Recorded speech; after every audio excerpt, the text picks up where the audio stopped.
Shalom saudaraku yang dikasihi Tuhan Yesus Kristus. Selamat pagi, salam sejahtera untuk kita semuanya. Selamat datang kembali di Renungan Rohani pagi hari ini. Semoga saudara yang terkasih dalam keadaan sehat selalu. Kiranya damai dan sukacita Roh Kudus melimpah di dalam hati dan pikiran saudara saat ini. Sebelum kita mulai renungan pagi ini, marilah kita bersama-sama berdoa. Tuhan Yesus, terima kasih sudah membangunkanku pagi hari ini. Terima kasih atas penyertaan dan perlindungan Tuhan. Semua karena karunia Tuhan aku dapat bangun dengan pagi hari ini.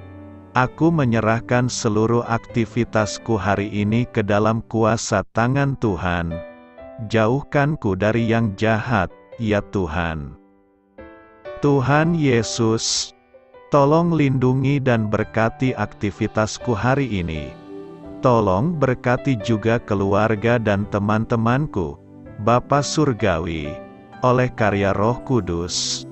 Tolonglah aku untuk menjauhi segala sesuatu yang melukai hati-Mu. Ampunilah segala dosa kami, ya Tuhan. Dalam nama Tuhan Yesus, aku sudah berdoa. Amin.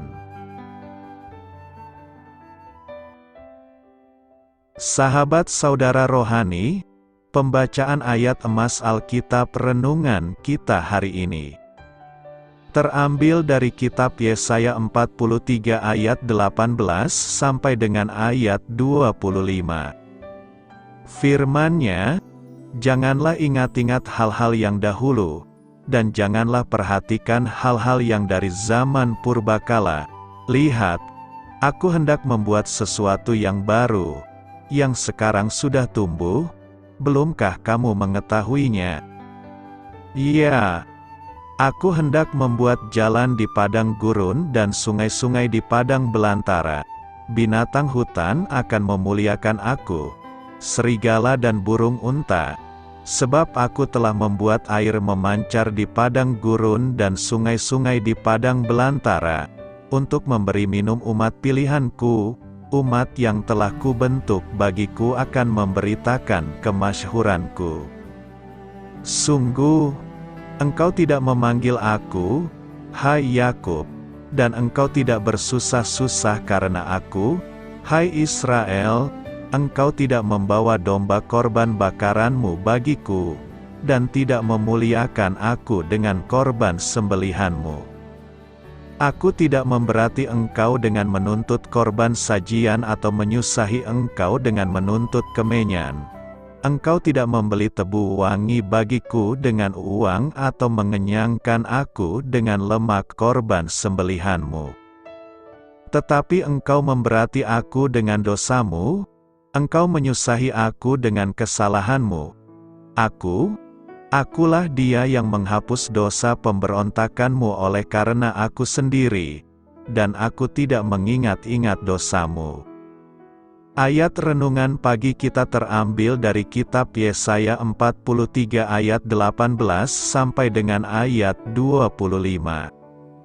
Inti dari ayat emas renungan kita adalah, akulah dia yang menghapus dosa pemberontakanmu, dan aku tidak mengingat-ingat dosamu.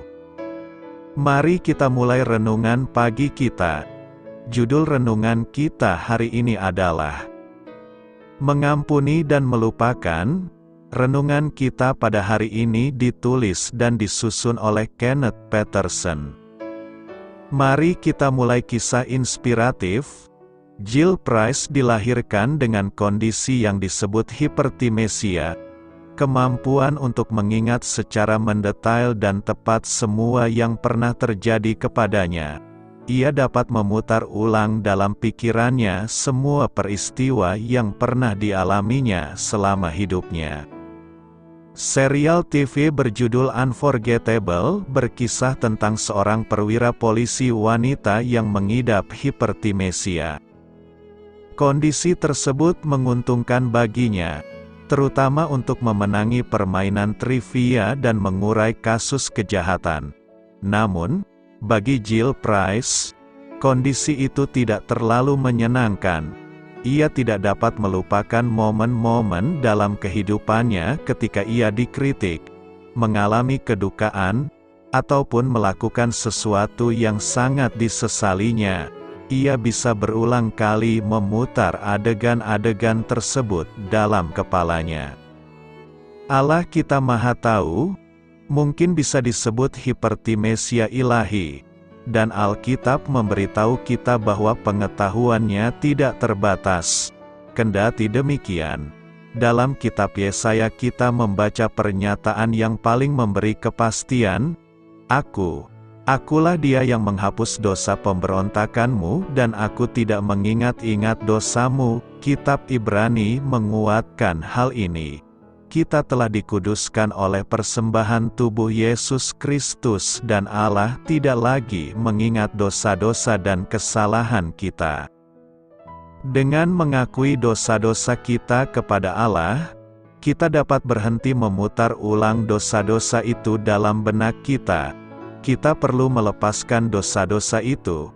Seperti yang Dia lakukan, jangan mengingat hal-hal yang dahulu, ataupun merenungkan hal-hal pada masa lalu. Dalam kasih-Nya yang besar, Allah memilih untuk tidak lagi mengingat dosa-dosa kita. Camkan itu. Marilah kita renungkan di dalam hati kita, penyesalan apa saja yang Anda simpan dalam ingatan dan terus Anda ingat berulang kali. Bagaimana Anda dapat menyerahkannya kepada Allah dan melepaskan yang sudah lalu? Hal ini patut kamu ketahui.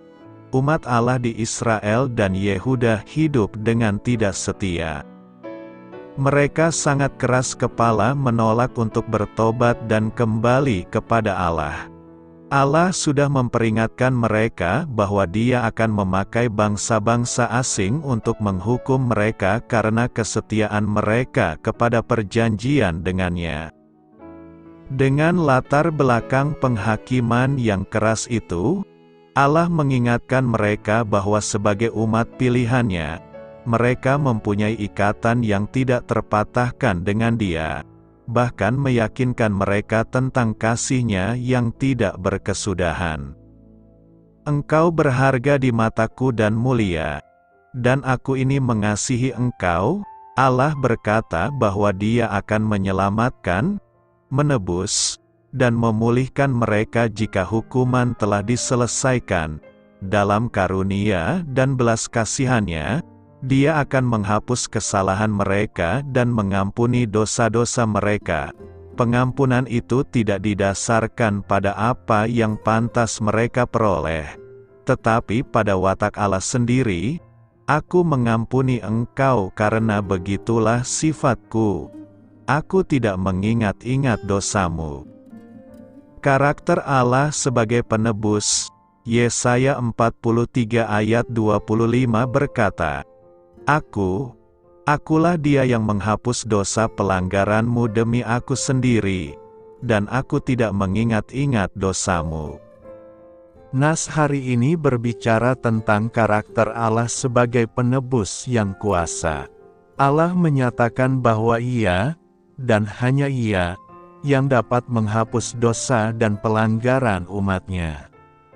Pernyataan Akulah Dia yang menghapus dosa pelanggaranmu demi aku sendiri, menunjukkan bahwa pengampunan Allah tidak tergantung pada tindakan atau jasa manusia, tetapi merupakan tindakan yang berasal dari karakter-Nya yang penyayang dan penuh kasih.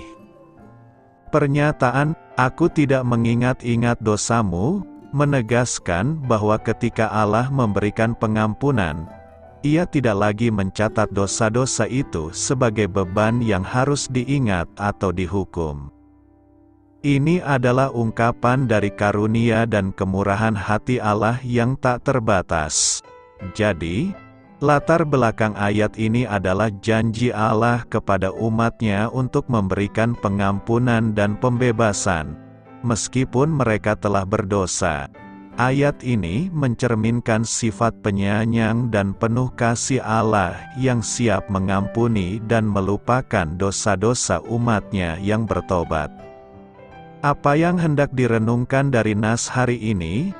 Nas hari ini menyiratkan beberapa hal yang dapat direnungkan. Pertama, karakter kasih Allah. Pernyataan ini menyoroti karakter kasih Allah yang mendalam. Allah menyatakan bahwa Ia sendiri yang menghapus dosa pelanggaran umat-Nya. Ini mencerminkan kasih-Nya yang tidak tergantung pada perbuatan atau jasa manusia, tetapi berakar dalam sifat-Nya yang penuh kasih. Kedua, pengampunan dan pembebasan. Ayat ini menawarkan janji pengampunan dan pembebasan. Meskipun manusia cenderung melakukan pelanggaran terhadap perintah Allah, Allah bersedia menghapus dosa-dosa itu jika ada pertobatan.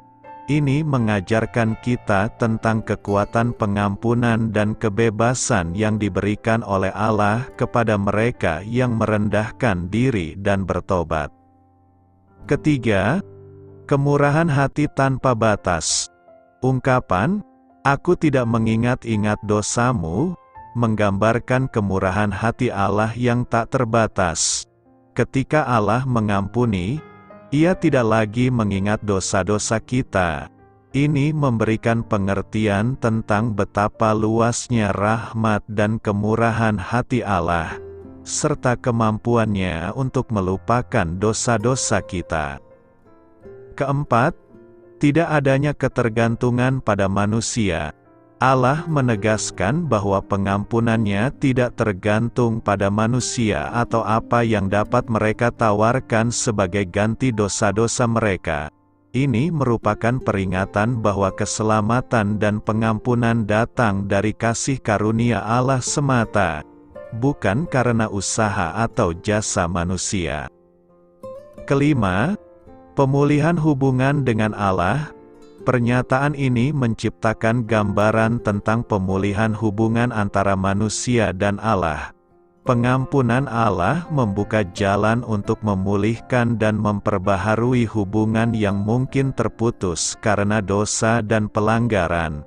Karena itu, melalui renungan ini kita mendapat kelegaan dan harapan bahwa Allah adalah Allah pengampun yang siap memulihkan hubungan dengan setiap orang yang datang kepadanya dengan hati yang tulus dan bertobat. Apakah Allah benar-benar melupakan dosa kita?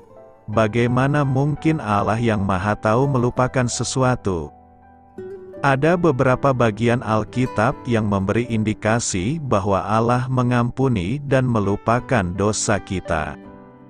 Yesaya 43 ayat 25 merekam, Akulah Dia yang menghapus dosa pemberontakanmu oleh karena Aku sendiri, dan Aku tidak mengingat-ingat dosamu. Ibrani pasal 10 menjelaskan bagaimana pengorbanan Yesus di atas salib atas dosa kita adalah pengorbanan sekali untuk selamanya. Lain daripada sistem pengorbanan di dalam Perjanjian Baru, di mana kurban terus dipersembahkan atas dosa, Yesus melunasi hutang dosa sekali saja. Pembayarannya lunas, tertulis dalam Ibrani 10 ayat 14-18 berkata, "Sebab oleh satu korban saja Ia telah menyempurnakan untuk selama-lamanya mereka yang Ia kuduskan." Dan tentang hal itu Roh Kudus juga memberi kesaksian kepada kita, sebab setelah Ia berfirman, "Inilah perjanjian yang akan kuadakan dengan mereka sesudah waktu itu." Ia berfirman pula, "Aku akan menaruh hukumku di dalam hati mereka dan menuliskannya dalam akal budi mereka, dan Aku tidak lagi mengingat dosa-dosa dan kesalahan mereka." Jadi apabila untuk semuanya itu ada pengampunan, tidak perlu lagi dipersembahkan korban karena dosa. Perikop ini menjelaskan bahwa Allah tidak mengingat dosa kita. Akan tetapi, Tidak mengingat Allah tak sama maknanya dengan anggapan kita tentang melupakan sesuatu. Allah itu Maha Tahu, Ia mengetahui segala sesuatu, dan Ia tidak lupa. Akan tetapi, Ia dapat memilih untuk tidak mengingat sesuatu. Di dalam hubungan insani, kita dapat memilih mengingat kesalahan orang lain, atau kita dapat memilih melupakannya. Guna mengampuni seseorang, secara sengaja kita harus mengusir kenangan pahit dari benak kita. Kita tidak melupakan dosanya, dan bukannya kita tak dapat mengingat kesalahannya, namun kita memilih untuk mengabaikannya. Pengampuan menghalangi supaya kita tidak terperangkap memikirkan masalah lama. Bukannya menghukum kita setimpal dengan dosa kita, Allah mencabut dosa kita sejauh timur dari barat, jarak yang tak terukur. Bayangkan berwisata mengelilingi dunia. Kapankah seseorang berhenti melaju ke timur dan mulai melaju ke barat? Sulit dibilang. Ketika kita diselamatkan, seluruh dosa kita telah diampuni. Inilah yang sedang diungkapkan oleh penulis kitab Ibrani. Yesus telah mengadakan pengorbanan sekali untuk selamanya yang seutuhnya mencabut dosa kita. Di dalam Kristus, kita telah dibenarkan di hadapan Allah. Roma 8 ayat 1 memberitahu kita bahwa tidak ada lagi tuduhan bagi kita yang berada dalam Kristus. Roma 8 ayat 31-39 merupakan penjabaran yang indah akan keamanan kita dalam Kristus. Dosa sudah tidak lagi menghalangi kedudukan kita dengan Allah. Kita sepenuhnya diterima dan dinyatakan benar dalamnya. Dari cara Allah memperlakukan kita nyatalah bahwa Allah tidak mengingat dosa kita. Sebaliknya, Ia memperlakukan kita bagaikan orang yang benar. 2 Korintus 5 ayat 21 mengajar, Dia yang tidak mengenal dosa telah dibuatnya menjadi dosa karena kita, supaya dalam Dia kita dibenarkan oleh Allah. Dengan cara ini, Allah melupakan dosa kita.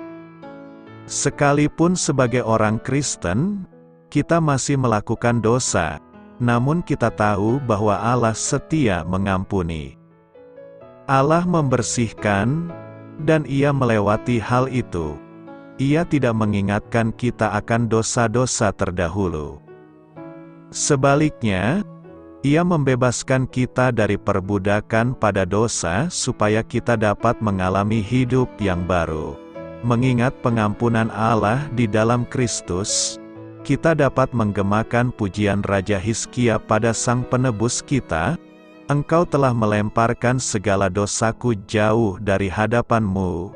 Seperti Paulus, kita dapat melupakan masa lampau dan mengarahkan diri kepada apa yang di hadapanku dan berlari-lari kepada tujuan untuk memperoleh hadiah, yaitu panggilan sorgawi dari Allah dalam Kristus Yesus.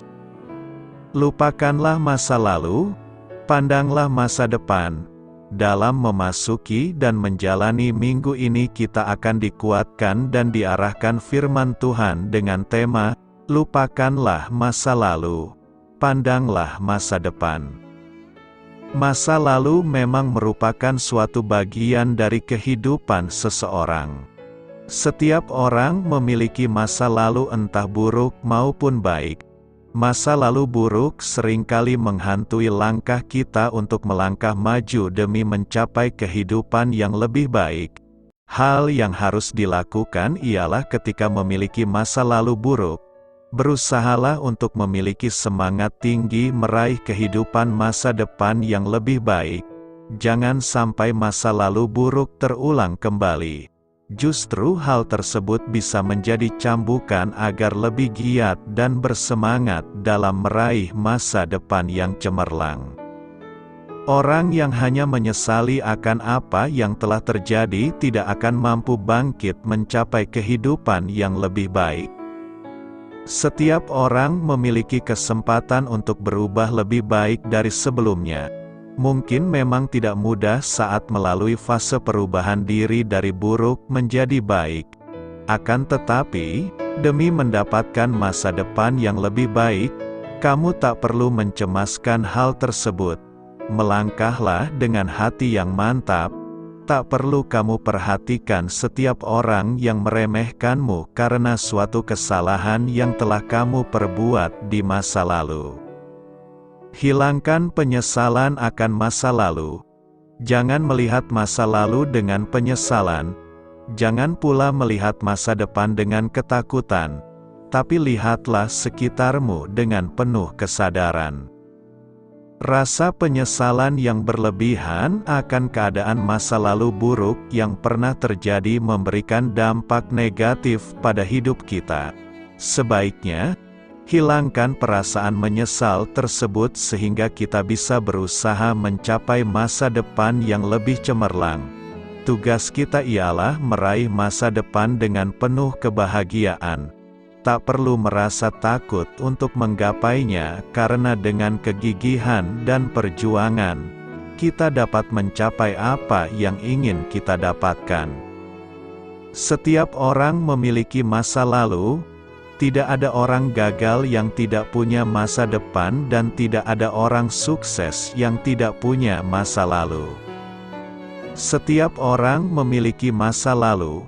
Dari masa lalu itulah seseorang bisa bangkit meraih masa depan yang sukses. Tanpa adanya keterpurukan pada posisi bawah di masa lalu, seseorang tidak akan mengerti bagaimana rasanya berjuang. Perjuangan dari titik nol sangat indah apabila dinikmati setiap prosesnya. Bahkan, ketika mencapai titik kejayaan, akan ada sesuatu yang sangat istimewa yang bisa kamu dapatkan. Jadikan masa lalu menjadi penyemangat untuk mencapai kehidupan yang lebih istimewa. Secara garis besar nas khotbah minggu ini menyatakan bahwa kasih Allah terhadap umatnya adalah kekal. Bahwa akan ada kelepasan umat yang telah lama menderita di pembungan di Babel. Tuhan akan membuka pengampunan kepada umatnya yang menjadi menderita akibat dosa mereka. Dalam nas ini dinubuatkan bahwa Tuhan akan membuka kehidupan yang baru kepada umatnya dan Tuhan akan dimasyhurkan atas perbuatan kasih-Nya.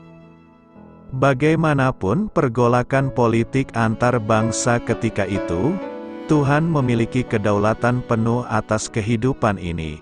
Sehingga nubuat ini sekaligus memberikan penghiburan kepada umatnya untuk tidak berputus asa dan tetap berpengharapan bahwa Tuhan akan memberikan kelepasan atas umatnya. Apa yang mau kita renungkan dari khotbah minggu ini? Pertama, lupakanlah masa lalu. Perjalanan hidup umat Tuhan pasti terisi dengan pengalaman-pengalaman hidup yang menyenangkan dan yang mengerikan, okokoli yang manis dan yang pahit. Bersama Tuhan tidak membuat hidup umatnya sangat mulus tanpa masalah, tetapi justru sering sebaliknya sangat tertimpa berbagai masalah. Pertanyaannya adalah perlukah itu diingat-ingat dan diperhatikan? Atau lebih baik mematuhi ajakan Nabi yang dikatakan di sini? Tentu perlu. Semua catatan pengalaman manusia yang tertulis dalam Alkitab merupakan usaha mengingat semua perjuangan, kebahagiaan dan derita membawa nikmat yang dialami umat Tuhan. Jadi bagaimana memaknai seruan Nabi di Yesaya 43 ayat 18? Kata Ibrani Zakar mengajak agar membuat sesuatu itu selalu paling menentukan. Kata Ibrani bin, memperhatikan, mengajak agar membuat sesuatu itu sebagai bahan pendidikan. Jangan mengingat bukan berarti melupakan. Jangan memperhatikan bukan berarti membuang. Bercokol-cokol di hal-hal yang lalu, bisa saja membuat umat Tuhan selalu ingin kembali menikmati hal-hal yang lalu itu, seperti orang Israel yang sudah berada di padang gurun dipimpin oleh Musa, merindukan kembali menikmati kehidupan di Mesir bersama Firaun. Lihatlah bahayanya kehidupan sekarang ini, karena ada kelompok radikal atas nama agama membuat pengikutnya harus hidup seperti di zaman rasul mereka atau kembali hidup seperti di zaman primitif. Dan kemajuan yang dipelopori ilmu pengetahuan di Amerika atau Eropa atau Jepang atau Cina tidak boleh dinikmati oleh para pengikutnya. Misalnya, Boko Haram, mencegah agar tidak terjadi hal sedemikian dalam hidup bangsa Israel, maka Nabi menyerukan ayat 18 tersebut. Dari pengalaman masa lalu, yang sangat perlu dipegang adalah, siapa Tuhan yang bekerja di pengalaman masa lalu tersebut. Itu perlu untuk masa depan, hal-hal yang menyenangkan dan yang menyakitkan atau penderitaan, bisa saja sangat mengganggu dalam kehidupan masa kini, kalau sempat hal-hal masa lalu itu yang perlu diulangi di masa kini. Yang terbaik perlu disadari bahwa masa kini selalu merupakan masa membuat yang baru. Kalau bersama Tuhan hal-hal yang baru itu dialami, itulah hidup yang paling indah. Kedua, pandanglah masa depan. Tuhan hendak melakukan sesuatu yang baru di tengah-tengah kehidupan umatnya, supaya jangan lagi mereka mengingat hal-hal yang dahulu. Artinya, bahwa Tuhan akan berbuat atas umatnya jauh lebih besar dari apa yang telah diperbuat oleh Tuhan sebelumnya. Peristiwa keluaran dari Mesir tidak seberapa besarnya dibandingkan dengan apa yang akan dilakukan oleh Tuhan. Tuhan akan membuat sesuatu yang baru. Aku hendak membuat jalan di padang gurun dan sungai-sungai di padang belantara. Tuhan mengungkapkan bagaimana kedaulatannya atas kehidupan ini untuk memberi kehidupan bagi umatnya. Tidak ada yang mustahil bagi Tuhan, sebab Dia dapat berbuat apapun untuk melepaskan umatnya dari pembuangan di Babel. Jika mereka jatuh dalam pembuangan di Babel adalah karena dosa pemberontakan mereka kepada Tuhan. Bukan artinya Tuhan melupakan mereka, tetapi itu adalah bentuk kasih Tuhan atas umatnya supaya semakin mendewasakan iman mereka kepada Tuhan. Namun yang pasti, bahwa kasih Tuhan atas umatnya adalah kekal. Tuhan telah merancangkan sesuatu yang besar atas kita umatnya, yaitu keselamatan yang belum pernah dilihat oleh mata, dan tidak pernah didengar oleh telinga, dan yang tidak pernah timbul di dalam hati manusia. Keselamatan yang akan membawa kita pada persekutuan yang baru kepada Tuhan, yaitu umat Allah pembawa kabar baik.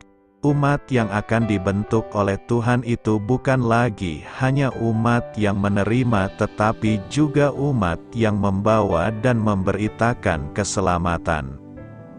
Keselamatan yang hendak dilakukan oleh Tuhan kepada umatnya tidak hanya sebatas kelepasan dari penderitaan jasmaniah dari pembuangan saja, tetapi jauh lebih besar dari situ, bahwa keselamatan itu akan berdampak pada keselamatan bagi seluruh bangsa. Jalan yang akan dibuat oleh Tuhan di padang gurun itu bukan hanya untuk umatnya, tetapi bangsa-bangsa yang lain juga akan ikut berjalan di situ. Sungai-sungai yang dibuat oleh Tuhan di padang belantara tidak hanya berguna bagi umat Israel, tetapi seluruh bangsa akan ikut menikmati air kehidupan yang buat oleh Tuhan. Itulah bangsa yang dijadikan oleh Tuhan, bangsa yang merasakan dan juga yang memberitakan kemasyhuran nama Tuhan. Bangsa yang berjalan di jalan yang dibuat oleh Tuhan, bangsa yang menerima air kehidupan dari Tuhan.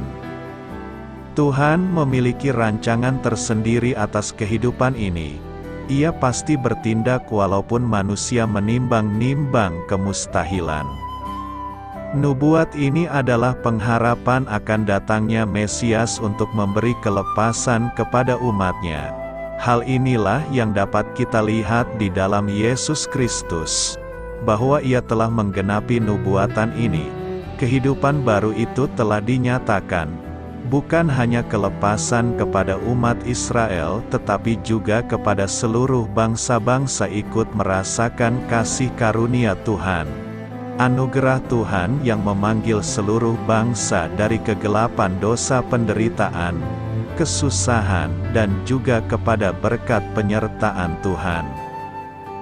Firman Tuhan saat ini ingin menyatakan kepada kita bahwa kuasa dan kasih-Nya tidak pernah berubah dari dahulu, sekarang sampai selamanya.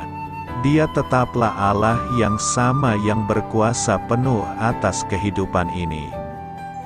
Namun, kita tidak akan pernah mengetahui bagaimana Tuhan bekerja dan berbuat sesuatu dalam kehidupan ini, tetapi yang pasti bahwa Tuhan punya banyak jalan dan cara menyelamatkan kita, sebab Dia berdaulat atas kehidupan ini. Tuhan ada dan bekerja dalam kehidupan ini untuk menyatakan keadilan-Nya yang penuh dengan pengampunan dan kasih setia. Maka seperti apapun pergumulan hidup yang kita hadapi saat ini, firman Tuhan ingin memberikan kita peneguhan untuk tetap yakin akan keselamatan Tuhan dalam menjalani hidup ke depan. Sebagaimana yang dituliskan oleh Paulus, dan pengharapan tidak mengecewakan, berhentilah melihat ke belakang atas air mata yang telah tumpah dan keluh kesah kita selama ini. Tetapi lihatlah ke depan, Tuhan akan menyediakan jalan keselamatan bagi kita. Firman Tuhan tidak akan sia-sia. Yesaya 55 ayat 11 bernubuat, "Demikianlah firman-Ku yang keluar dari mulut-Ku, ia tidak akan kembali kepadaku dengan sia-sia, tetapi ia akan melaksanakan apa yang Ku kehendaki, dan akan berhasil dalam apa yang Kusuruhkan kepadanya." Jika Tuhan berfirman, maka akan terjadi seperti yang difirmankan-Nya. Jika kita menyampaikan dan memberitakan firman Tuhan itu kepada orang lain, maka akan terjadi juga sesuai dengan isi firman Tuhan itu. Artinya, sekali firman Tuhan diberitakan, maka tidak akan kembali dengan sia-sia, tetapi ia akan melaksanakan apa yang dikehendaki Allah dan akan berhasil. Hal itu ditegaskan oleh Yesaya dalam nas hari ini bahwa setiap firman yang keluar dari mulut Tuhan tidak akan kembali dengan sia-sia, melainkan akan melaksanakan apa yang dikehendaki-Nya. Luar biasa. Karenanya jangan pernah menganggap remeh atau sepele ayat-ayat firman Tuhan. Ketika kita perkatakan firman, maka Yesus, atau Sang Firman yang hidup, akan bekerja dan membuat firman yang kita perkatakan bermanifestasi dalam kehidupan kita. Percayalah bahwa firman Tuhan yang kita ucapkan tidak akan sia-sia meluap di udara begitu saja, tetapi ia sanggup merubah segala hal, bahkan yang terlihat tak masuk akal. Percayalah bahwa firman yang keluar dari mulut kita akan melaksanakan dan berhasil dalam membuat apa yang kita ucapkan menjadi sesuatu yang nyata. Oleh karena itu, biasakan diri kita untuk mengucapkan berkat, bukan kutuk, kesembuhan, bukan sakit penyakit, optimis, bukan pesimis, kemenangan, bukan kekalahan, pengharapan, bukan putus asa, sukacita, bukan duka cita. Sebagai anak Allah, ada kuasa dalam kata-kata yang keluar dari mulut kita. Disadari atau tidak, posisi di mana kita berada sekarang sangat ditentukan oleh perkataan-perkataan yang telah dan sering kita ucapkan sebelumnya. Kata-kata kita akan dan telah mengantarkan kita pada realita yang sesuai dengan apa yang kita perkatakan.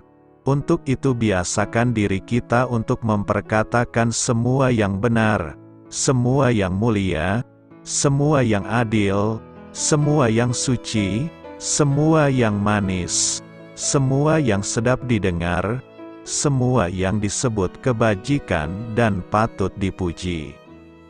Firman Tuhan itu tidak seperti kata-kata biasa. Firman Tuhan itu hidup. Ketika Tuhan berbicara, terjadi perubahan.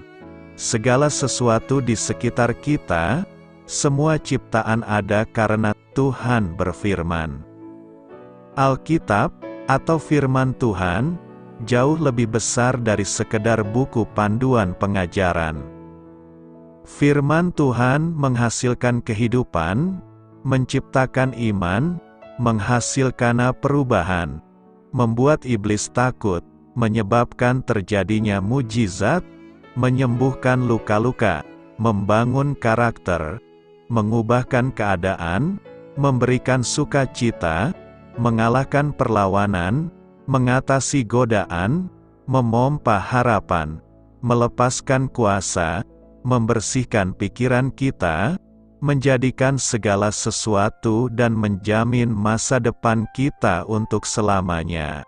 Oleh sebab itu, kita tidak dapat hidup tanpa firman Tuhan. Firman Tuhan tidak akan kembali dengan sia-sia, tetapi setiap firman yang diucapkan Tuhan akan berhasil dan menjadi nyata.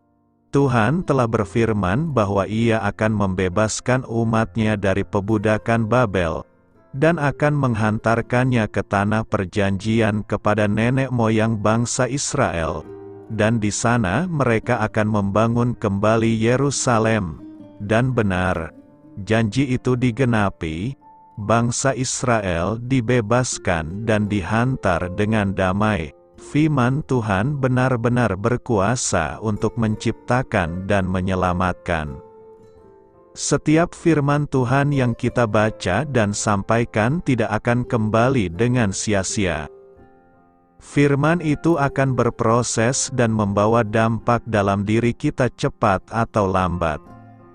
Walau kita merasa bahwa saat membaca atau mendengarkan firman Tuhan seperti hanya membuang-buang waktu dan tenaga saja. Sebab kita merasa tidak memperoleh manfaat yang jelas bagi kehidupan kita. Ayat-ayat yang kita baca itu kita rasakan abstrak, penuh istilah-istilah yang tidak kita ketahui maksudnya, atau juga terlalu muluk dan tidak masuk akal. Demikian pula khotbah yang kita dengar, bertele-tele, mengulang-ulang hal yang sudah kita ketahui, isinya dangkal, bahasanya amburadul, dan sebagainya. Dengan kata lain, firman yang tercurah kepada kita itu seakan-akan hanya jatuh di samping kita, tidak membasahi diri kita. Firman yang kita baca dan dengarkan itu tidak akan kembali dengan sia-sia. Firman Tuhan itu pasti menghasilkan buah dan manfaat bagi yang mendengar dan menerimanya. Kenyataan ini mengingatkan kita bahwa apabila yang kita dengar dan terima itu sungguh-sungguh firman Tuhan, maka itu pasti akan ada dampak dan manfaat positifnya bagi kita. Ia tidak akan kembali dengan sia-sia, tetapi ia akan melaksanakan apa yang kukehendaki, dan akan berhasil dalam apa yang kusuruhkan kepadanya. Mengapa kita merasa sia-sia? Hal itu sering terjadi, karena kita, dalam upaya memahami firman yang sampai pada kita itu, sudah terlebih dahulu menentukan sendiri pesan atau manfaat apa yang seharusnya ada dalam firman tersebut. Dan kalau hal itu tidak tercantum secara tersurat atau tersirat dalam firman yang kita baca atau dengar, maka kita lalu menyimpulkan, firman itu sia-sia belaka. Dengan demikian, pesan dan manfaat dari firman itu menjadi lewat begitu saja, seakan-akan masuk ke dalam telinga kiri, keluar dari telinga kanan. Jadi, sebenarnya, bukannya firman itu sia-sia, melainkan kita sendirilah yang menyia-nyiakannya. Pada sisi lain, kita juga harus berhati-hati dalam memberitakan firman. Jangan-jangan bukan pesan firman itu yang kita sampaikan, tetapi pesan kita sendiri. Bagi kita sendiri, tentu saja itu bagus, tetapi bagi orang lain, terlebih-lebih Tuhan, belum tentu. Kuasa firman Tuhan sungguh berdampak dalam kehidupan setiap orang, baik yang percaya maupun yang tidak mempercayainya. Sebab, bagi yang percaya, maka mereka akan menerima setiap janji-janji Tuhan yang terkandung dalam firman-Nya. Sebaliknya, bagi mereka yang tidak percaya, konsekuensi berbeda dari firman Tuhanlah yang akan mereka terima. Kuasa firman-Nya juga berdampak dalam alam semesta serta perjalanan sejarah bangsa-bangsa, dan bukan hanya bangsa. Namun secara pribadi, kuasa firman Tuhan berdampak dalam perjalanan sejarah kehidupan kita. Firman-Nya ya dan amin, mengandung kepastian, janji dan harapan akan kenyataan. Tidak pernah akan kembali kepadanya, karena firman yang sudah Ia ucapkan tidak akan pernah berubah, namun kekal, tak akan kembali padanya, karena Tuhan adalah setia kepada janji-Nya. Firman itu akan mengerjakan apa yang diperintahkan. Bagi kitalah firman Tuhan itu, yang akan memberikan kehidupan dan berkat rohani dalam hidup kita sekarang ini dan nanti. Percayalah kepada firman Tuhan, maka hidup kita akan penuh sukacita dan kebahagiaan bersama Kristus Yesus Tuhan kita. Kitab suci menyatakan bahwa langit dan bumi akan berlalu, tetapi perkataanku tidak akan berlalu. Karena tahu persis dan memiliki pengalaman hidup betapa firman Tuhan itu berkuasa dan memberi keuntungan besar dalam hidupnya. Maka di hari-hari akhir hidupnya, Daud pun berpesan kepada Salomo, "Lakukanlah kewajibanmu dengan setia terhadap Tuhan, Allahmu, dengan hidup menurut jalan yang ditunjukkannya, dan dengan tetap mengikuti segala ketetapan, perintah, peraturan dan ketentuannya, seperti yang tertulis dalam hukum Musa, supaya engkau beruntung dalam segala yang kau lakukan dan dalam segala yang kau tuju. Sebab Dia berfirman, maka semuanya jadi. Dia memberi perintah, maka semuanya ada. Karena itu, beritakanlah firman Tuhan dengan baik, walau situasi tidak baik, karena firman itu tetap akan melakukan sesuai dengan kehendak Tuhan dan tidak akan kembali dengan sia-sia. Doa saya menyertai saudara sekalian. Marilah kita menyampaikan doa syafaat. Ya Allah, terima kasih, karena Engkau telah mengampuni dan melupakan dosa-dosaku. Amin. Sampaikan harapan dan permintaan saudara kepada Tuhan.